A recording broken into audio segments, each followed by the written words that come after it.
Ma'asyiral muslimin yang dimuliakan Allah Subhanahu wa taala. Ibadah puasa ini adalah ibadah yang cukup berat. Berbeda dengan solat atau ibadah-ibadah yang lainnya. Karena rangkaian ibadahnya juga bukan hanya 1 hari 2 hari, tetapi sampai 1 bulan berturut-turut. Harus menahan lapar, menahan dahaga dan juga syahwat yang memiliki pasangan. Harus terhenti selama 1 bulan dari terbit fajar sampai terbenam matahari. Sehingga kalau seandainya ibadah yang berat ini tidak sampai diterima oleh Allah Subhanahu wa taala, tentu sangat rugi sekali. Jangan sampai seperti yang disabdakan Nabi sallallahu alaihi wasallam, rubba shaimin laisa lahul jazaa illa al-ju'i wal 'atash. Berapa banyak orang-orang yang berpuasa itu tidak diterima puasanya kecuali hanya menahan lapar dan dahaga saja. Pada kajian malam ini kita akan membahas 10 penyebab puasa seorang muslim itu tidak diterima Allah Subhanahu wa taala. Apa saja penyebabnya? Yang pertama, penyebab seorang muslim tidak diterima puasanya adalah ketika seseorang yang berpuasa itu melakukan kesyirikan. Karena Allah Subhanahu wa taala berfirman, la in asyrakta la yahbatanna 'amaluka wa la takunanna minal khasirin. Kalau engkau melakukan kesyirikan, maka hancur leburlah amalanmu dan engkau termasuk orang-orang yang merugi. Maka orang-orang yang melakukan kesyirikan di bulan Ramadan, maka puasanya tidak akan diterima. Kemudian yang kedua, memiliki sifat nifaq. Ada kemunafikan dalam hatinya. Allah Subhanahu wa taala berfirman di dalam Al-Qur'anul Karim mensifati orang-orang munafik. Allah berfirman, innal munafiqina fi darkil asfali minan nar. Sesungguhnya orang-orang munafik itu akan diletakkan di intip neraka yang paling dalam. Maka selama Ramadan hindari sifat-sifat munafik. Apa sifat-sifat munafik itu? Kata Nabi sallallahu alaihi wasallam, idza haddatsa kadzab. Kalau dia bicara dusta. Wa idza tumina khana. Kalau diberikan amanah dia khianat. Wa idza khasama ghadar. Dan kalau dia bersih dia ingin menang sendiri. Maka ini yang kedua. Yang ketiga, penyebab puasa tidak diterima adalah tarikus shalah. Orang yang meninggalkan salat. Aneh, di bulan Ramadan ini banyak orang yang meninggalkan salat di luar Ramadan, bahkan masuk Ramadan juga tidak melaksanakan salat, tetapi dia puasa. Kan banyak tuh orang-orang yang tidak salat tapi puasa. Alasannya, masa sudah tidak salat tidak puasa lagi Ustaz, double lah dosa saya katanya. Dia tidak paham bahwa diterimanya sebuah amalan itu ditentukan dengan baik salatnya. Karena Nabi sallallahu alaihi wasallam yang mengatakan, awal ma yuhasabu bihil abdu yaumal qiyamah salatuhu. Sesungguhnya awal yang pertama dihisab pada hari kiamat di hadapan Allah adalah salatnya. Fa in saluhat salatuhu saluha sairu amalihi. Kalau salatnya dianggap baik, dianggap semua amalnya. Wa in fasadat salatuhu fasada sairu amalihi. Tapi kalau salatnya kemudian dianggap jelek, maka semua amal yang lainnya dianggap jelek. Maka orang yang meninggalkan salat kemudian puasa tidak diterima puasanya. Kemudian yang keempat, Orang yang kadang puas, kadang sholat, kadang tidak. Kalau yang tadi memang total tidak sholat, ini kadang sholat, kadang tidak. Tetapi kebanyakannya lebih meninggalkan sholat dibandingkan melakukannya. Maka ijma' para ulama, berdasarkan perkataan para ulama, di antaranya pendapat Syekhul Islam Ibn Taimiyah rahimahullahu ta'ala, man taraka salata jumlatan faqad kafar. Barang siapa yang meninggalkan solat jauh lebih banyak dibandingkan melakukannya, maka dianggap kufur, dianggap kafir pelakunya. Dan amalan orang kafir itu tidak akan diterima. Ini yang keempat. Kemudian yang kelima dan yang keenam serta yang ketujuh, ini disebutkan dalam satu redaksi hadis Nabi SAW. Nabi SAW mengatakan, thalathatun la yakbalullahu lahum sarfan wala adlan. Ada 3 kelompok tidak akan diterima amal sunnah dan amal wajibnya.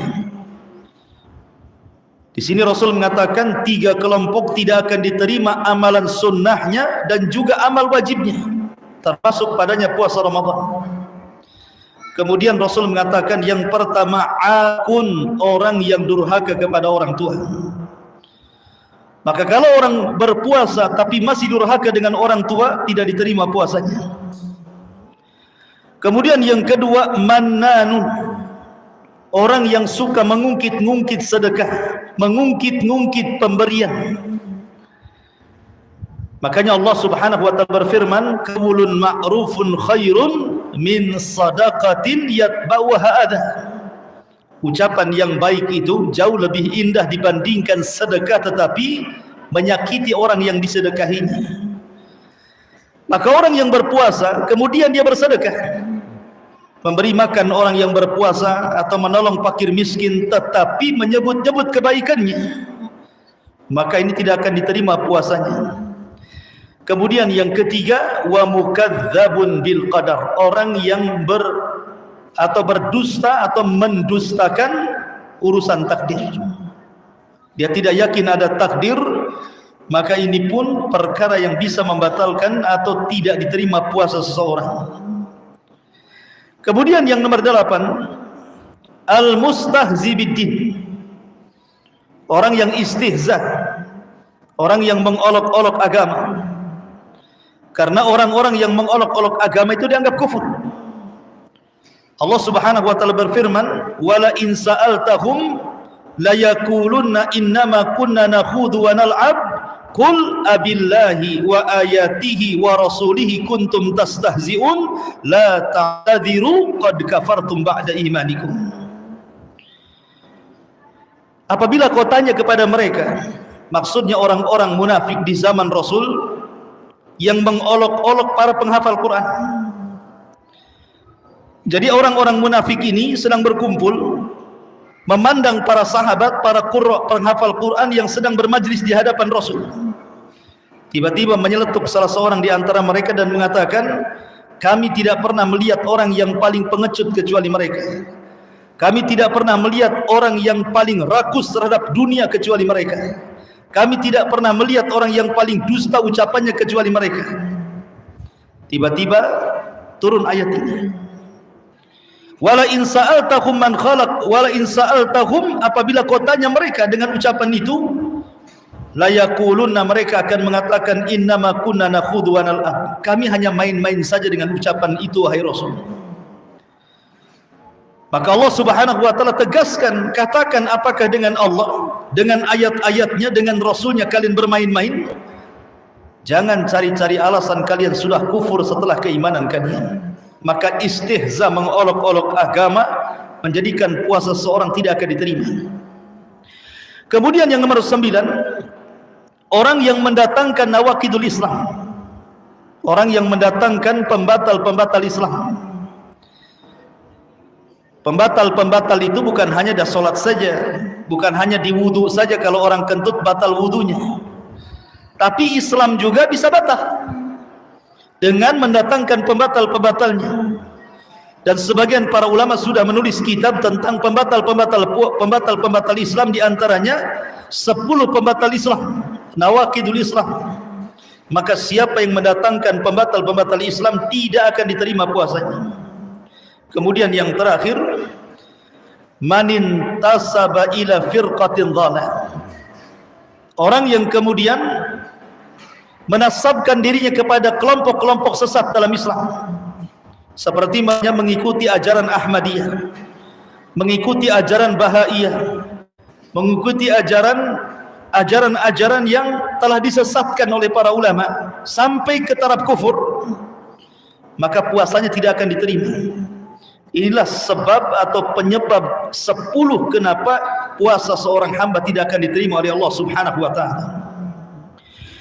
Kemudian pembahasan yang kedua, Ramadan ini adalah syahrul maghfir, bulan di mana kita mudah mendapatkan ampunan Allah Subhanahu wa taala.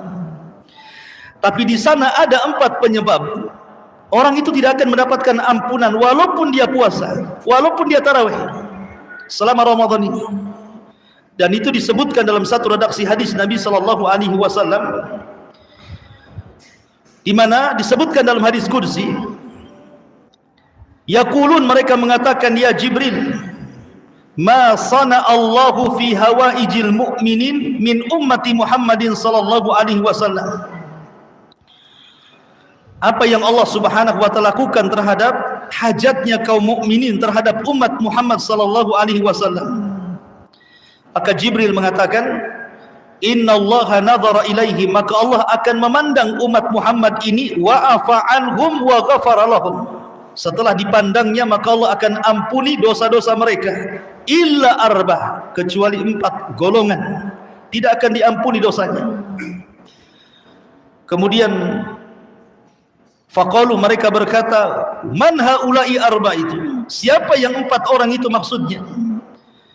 Kemudian disebutkan yang pertama, mudminul khamri, orang yang masih minum khamr. Di bulan Ramadan dia masih minum khamr walaupun tidak saat berpuasa. Pamannya dari pagi dia puasa sampai sore, ketika iftar pula bukan teobeng, minum khamr pula, dia tidak akan diterima puasanya. Kemudian yang kedua, qati'ur rahim, orang yang memutus silaturahim selama Ramadan. Justru dia bertengkar dengan keluarganya, dengan kerabatnya, tidak akur dengan tetangganya, dia putus silaturahim.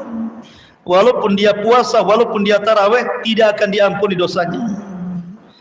Kemudian yang ketiga, al-musyahin, orang yang menanamkan kedengkian dalam hatinya, masih ada dendam dalam hatinya, masih ada emosi dalam hatinya, masih ada hasad dalam hatinya, maka ini pun akan menghalangi ampunan di bulan Ramadan. Dan yang terakhir, al-aqu liwalidaini, orang yang durhaka dengan orang tua.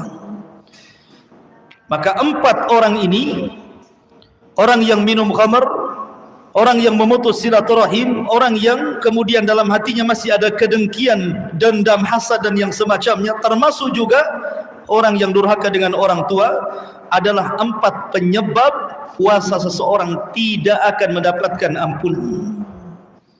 Inilah di antara 10 penyebab puasa tidak diterima, dan 4 penyebab Ramadan tidak membawa ampunan kepada kita. Wallahu a'lam bishawab. Subhanakallah bihamdika, asyhadu an la ilaha illa anta, astaghfiruka wa atubu ilaik. Allahu ta'ala alam. Assalamualaikum warahmatullahi wabarakatuh.